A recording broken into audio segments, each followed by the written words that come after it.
Another major NASCAR silly season domino has fallen as it has been announced that Ryan Preece will join RFK Racing in 2025 as they expand to a three-car operation, and Kroger will join RFK Racing in 2025. What's going on, guys? It's Daniel, and welcome back to the video. As I just said a second ago, we got some pretty massive and major breaking news, as it has been announced that RFK Racing will officially be expanding to a three-car operation in 2025. Here's the statement from RFK Racing today. It's been a long time coming. Kroger, the number 60, and Ryan Preece are all headed to RFK Racing in 2025. Kroger will sponsor all three drivers, I believe, throughout the 2025 season. All the companies associated with that, including, I believe, Kleenex, Kimberly-Clark, I believe Nestle, Coca-Cola, and other brands that are associated with them, I believe like NOS Energy as well, will be joining the RFK Racing stable in 2025. Before talking about the driver, let's talk about the Kroger sponsorship first. This is an absolute major dub for RFK Racing. They now have two of the biggest Cincinnati companies. They've got basically some of the other brands from the Cincinnati area, like Fifth Third Bank, which has been with RFK Racing now for over a decade at this point, and they're bringing Kroger back, because this is not the first time that Kroger has actually sponsored RFK Racing. Before Brad came in the organization back in the early 2010s, RFK Racing was sponsored by Kroger, and Kroger now is returning to RFK Racing. Now, I also believe that Tad and Jody Geschecter are not associated with this, as they, of course, are headed over to Joe Gibbs Racing starting in 2025 to work, I think, as brands for sponsorships, among other things as well.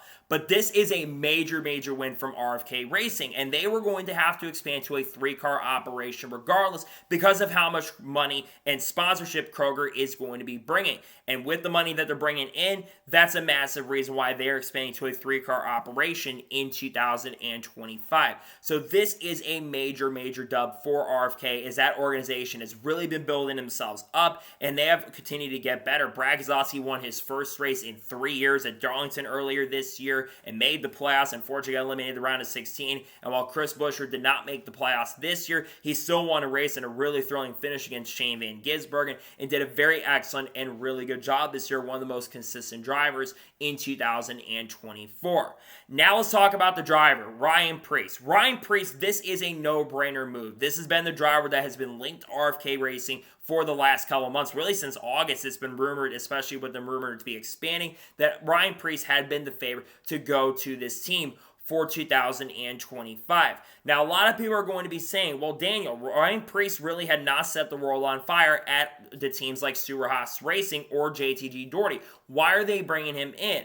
Well, I think that Ryan Preece, as they've kind of said, I don't think that Ryan Preece really has gotten a fair shake in the Cup teams he's driven for. The first team, JTG Daugherty Racing. He struggled over there, but Chris Buescher really did not set the world on fire over there at JTG Daugherty Racing either. And remember 2021, he ran the 37 car. That was an unchartered car because that charter got sold off to Spire Motorsports for the 2021 season so Corey LaJoie could run full time. I think that got moved over to the 77 car for that year. And after 2021, Ryan Preece lost his seat at the team. He didn't win I think he almost won the Rookie of the Year honors that year, though I think Daniel Hemrick won it. But I think that Ryan Preece didn't get a fair shake. He had an opportunity in the NASCAR Xfinity Series prior to this with Joe Gibbs Racing, and guess what? He went on to win 2 victories with JGR, once in 2017, beating Kyle Benjamin in a photo finish, and also won in 2018 at Bristol Motor Speedway in the number 18 car. Then he went on to Tricon Garage before they became Tricon Garage with David Gillen Racing, and actually won a couple Truck Series races at National Super Speedway, once in 2021 and also in 2022. And he beat drivers like Haley Deegan in that team and the Gray brothers. And to me, he was very, very strong and proved that he had potential.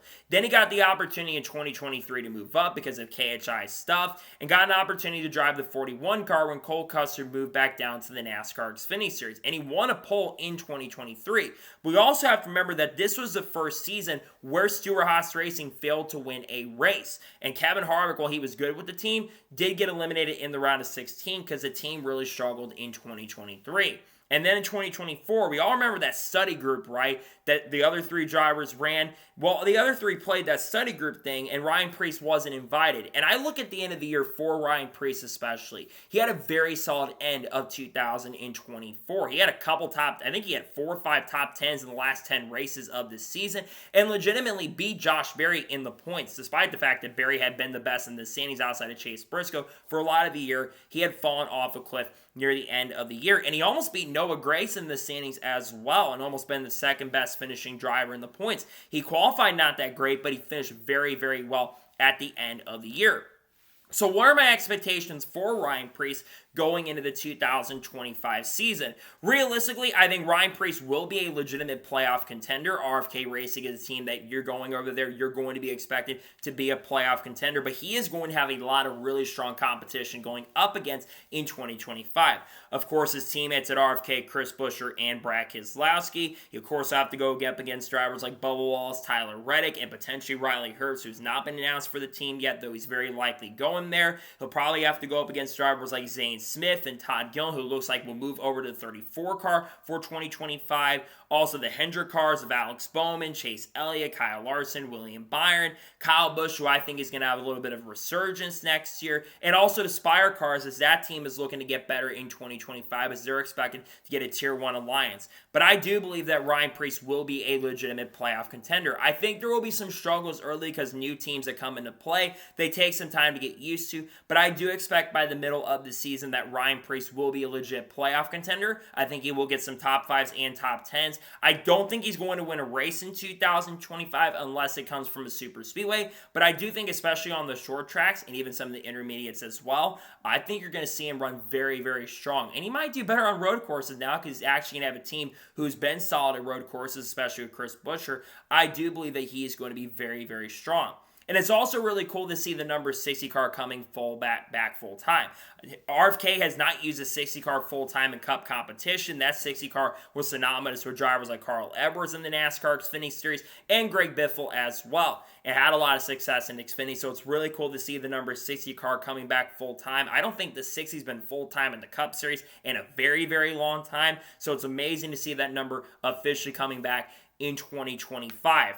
Now, the other big thing to talk about as well, will RFK Racing have like an Xfinity program? There have been some people saying maybe there's a chance of that. I haven't heard if they're going to have an Xfinity program for 2025. I would not be shocked if that comes down in the future, because I do think that RFK would like to run an Xfinity Series program, and Brad has stated that in the past, that the first goal was to expand this program to a 3-car operation. But I think them running Xfinity races would be really, really good. Maybe get some drivers like a Parker Retzlaff or Chandler Smith, perhaps. That could certainly be a possibility, or running even a 4th part-time entry next year. That could be something to watch out for drivers like Sheldon Creed and maybe Sam Mayer down the road. The other big question is, where is this charter coming from? From what everyone's been saying, it sounds like this charter is coming from RFK Racing. It sounds like they're going to be leasing out one of their charters over to RFK. It still sounds like the RFK will at least have 2 cars in 2025, at least part-time. We do know they're going to have 1 full-time entry next year. There's rumors that Corey LaJoie could get that seat once again full-time, but there's been no confirmation on that at this point. But I am very excited for RFK Racing. This team is really building themselves up. I go back a few years ago, back in like 2018 and stuff, and this team was on such a decline. There were talks of them even closing in 2018. But they're on their comeback trail, and it's very amazing to see this program only getting better and only getting stronger, and it's really great to see that this team is building themselves back up. The other big thing to kind of look at, too, is who the crew chief's going to be, because it ain't going to be Chad Johnson. Some have theorized that maybe Chad Johnson was going to come over to this program, but Chad Johnson's going to Legacy Motor Club to work on the engineering side of things, so that's not going to be possible. Maybe Jeremy Bolins, but Jeremy Bolins, I have heard, is rumored to be working with Brad Keselowski for next year, so I don't think that's going to be an option for 2025. There are some crew chiefs out there that might be on the track, maybe Richard Boswell. Richard Boswell has worked with drivers, I think, at RFK in the past, so maybe, but I've heard Richard also could be headed over to front row, so I don't know exactly what's going to happen there. Nonetheless, I'm excited for this team. They've got a really strong program for 2025, and I think this is one of all-around good lineups for the 2025 year. I'm excited to see what Ryan Preece can do in 2025. I expect him to be a threat and contender by the end of the year. So, that is going to be today's special breaking news report. I want to thank you guys for watching. Please subscribe to the channel, notifications on, so if I win a video, it does go live on my channel. Follow me on Twitter, Facebook, and Instagram, and support me on Patreon as well. Let's go to below that and combo your thoughts below on today's episode. What's your thoughts about Ryan Preece joining the team in 2025, and how excited are you to see Kroger coming in for 2025? Let me know your thoughts in the comments below. I don't think there's going to be more content dropping today on the channel. Tomorrow, we're going to have a NASCAR news video discussing news over the course of the last couple days and get some updates on the RFK and Kroger story. We'll talk about the lineup for broadcasting with Dale Jr. We're also going to have more team preview videos. I expect the Junior Motorsports team preview to be coming out potentially this week. And also this weekend, I will be releasing maybe like a video, and I might be doing a Q&A for Thanksgiving. And I also probably will be doing some content on other people as well, including Cup Series predictions that will be dropping at the end of the weekend. So expect that to be coming soon on drivers like Haley Dean, Carlos, Kurt Busch, you name it. Expect it all coming very, very soon on this channel. So anyways, like I said, I want to thank you guys for watching today's episode, and I'll see you guys next time for more great, awesome NASCAR content and other motorsports content on the channel like this. Take care, everybody.